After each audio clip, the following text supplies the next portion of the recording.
ನಮಸ್ಕಾರ ಎಲ್ಲರಿಗೂ, welcome back to my channel. ಇದು ನನ್ನ ಮಿನಿ ವ್ಲಾಗ್ 6 ಆಗಿದೆ ಇನ್ ಶಕ್ತಿ ಟೇಲ್ಸ್. ಆ್ಯಂಡ್ ಯಾರೆಲ್ಲ ನನ್ನ ಈ ವಿಡಿಯೋವನ್ನು ನೋಡ್ತಾ ಇದ್ದೀರಾ, ತುಂಬ ತುಂಬ ಧನ್ಯವಾದಗಳು. ನಾನು 16 ರೌಂಡಲ್ಲಿ 14 ರೌಂಡ್ಸ್ ಆಫ್ ಕೀಮೋ ಕಂಪ್ಲೀಟ್ ಮಾಡಿದ್ವಿ. ಇನ್ನು ಎರಡೇ ಇರೋದು. ಆ್ಯಂಡ್ ಪಾಸಿಟಿವ್ ಮೈಂಡ್ಸೆಟ್ ಇರೋದ್ರಿಂದ ನಾನು I am super excited. End of the ಟನಲಲ್ಲಿ ಲೈಟ್ ಕಾಣಿಸ್ತಾ ಇದೆ, ಇನ್ನೇನು ಎರಡೇ ಇದೆ. ಹಾಗಾಗಿ ತುಂಬ ನಿಧಾನವಾಗಿ ಪೇಸನ್ನು ಕಂಪ್ಲೀಟ್ ಮಾಡಿದ್ದೀನಿ. ತುಂಬ ಸೈಡ್ ಎಫೆಕ್ಟ್ಸ್ ಇತ್ತು. Bone pain, fever. I am so happy that I didn't have nausea or any extreme side effects. And ನನಗೆ ಈ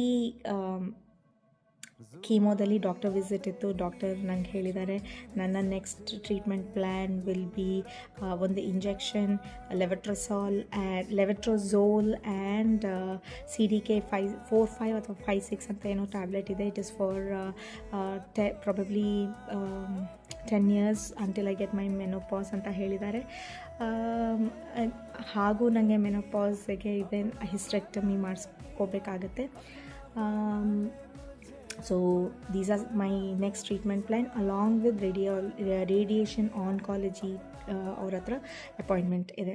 But these are, going to an radiation oncologist will definitely help me to see what is my next course of action.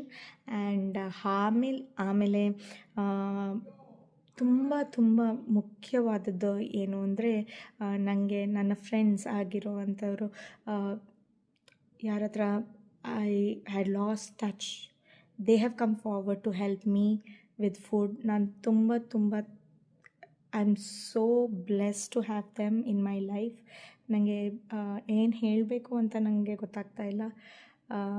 I'm so happy that they did this food train for me and helping me in all the way that they can. And that emotional support what they're giving is really helpful.